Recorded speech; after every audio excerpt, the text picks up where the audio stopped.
Hi, I'm Greg Treat, State Senator for Senate District 47, Floor Leader, and this is the second episode of Between Two Chambers with Floor Leader Eccles from the House side.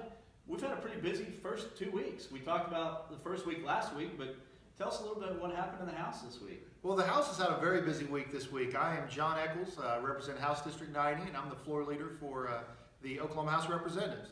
And we've had a very productive week. We started hearing bills on the floor. We've heard bills on the floor every year, or every day, I should say. And we passed the Real ID bill off the floor today, gone its way to the Senate. We're excited about that. We've been working closely with you and appreciate your work on it. Absolutely, and it was a negotiated deal ahead of time. As a matter of fact, even at the last minute, the part the public doesn't see, we put it on the agenda at the very last minute. The pro tem of the Senate has a new idea for the bill. We worked very closely together, pull it off the agenda, time to have it published. Really worked well. Yeah, we're happy. I know our constituents really want something done on that, and I think it's important that it's one of the first things we do as a body and try to get to the governor's desk. Absolutely. And on the House side, we've been experimenting, and I think it's going well. Out of the House Floor Leader's office, we've been giving our members daily agendas, so they know what's going to be heard the next day and the order it's going to be heard. Now, as you know, the best laid plans, but so far it's been successful. Unbeknownst to me, I didn't know you were doing that. I'm trying to do the same thing on our side. It's a change of tradition, so it's going to take a little getting used to. But we're actually thinking right along. Even though we didn't communicate on that, it's great to hear you're doing that. We're trying to allow the public to have more information too, if they're wanting to come up here and encourage us one way or another on a bill, and also our members know what order the bills are going to go in. It kind of makes common sense to people outside the building. But that's not the way we've been doing it in the previous years. Well, and then that's why the answer to why you do something is that's the way we always did it is never a good answer.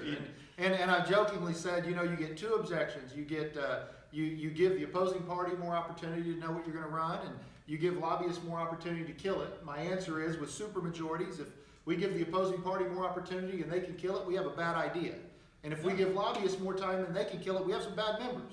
So I think we're going to get it done, and I think it'll work out well. And I'm of the philosophy that things need to be vetted. So, and I know you are as well. So it shouldn't be easy to change the law. We're impacting people's lives, and people need to know what's in front of them. So I'm excited to hear that. This is first I've heard of it, and first you've heard of me trying to do it. So it's exciting.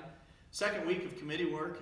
We do the first 4 weeks in the Senate on committee work. We also do some floor work, but the second week, of committee work was productive. We passed, I believe, 6 teacher pay plans out of the subcommittee, and still have a lot of ideas floating. It was bipartisan.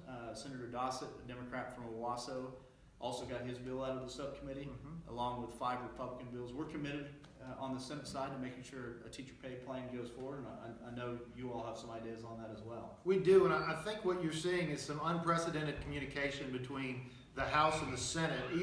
Even this, letting the public know what we're doing, and the continued meetings that we have. And I believe that Real ID is going to be the first step. We're going to get something done there. I believe we're going to get something done on WIN that's going to be agreed between both parties, and I still believe we're going to get a teacher pay package passed. I agree. And Representative O'Donnell from your side, from my hometown, Catoosa, he and I have been working together a lot on criminal justice reforms and making sure we're doing things to ensure public safety, while at the same time trying to be smart on crime. And we've been working diligently to try to make sure that we don't go too far one way or another. And so we've been working, I think, pretty unprecedented as well, trying to go back and forth and see what we're doing. And you're going to see some criminal justice reform move pretty quickly, I believe. And I think the citizens have spoken. With 62% and the 2 criminal justice reforms, they've told us that we would like to move in that direction. We want to be smart on crime. We don't want to be soft on crime, but we want to be smart on crime. And it's really become a fiscal conservative issue. It really has, and I think you'll see us do it in a very studious manner, a very prudent manner. We're going to not sprint into it, but we're going to keep walking down that road and try to make sure we get it right. Absolutely. Well, I'm looking forward to coming back with you again next week for week 3 as we keep the trains moving. Thank you for joining us.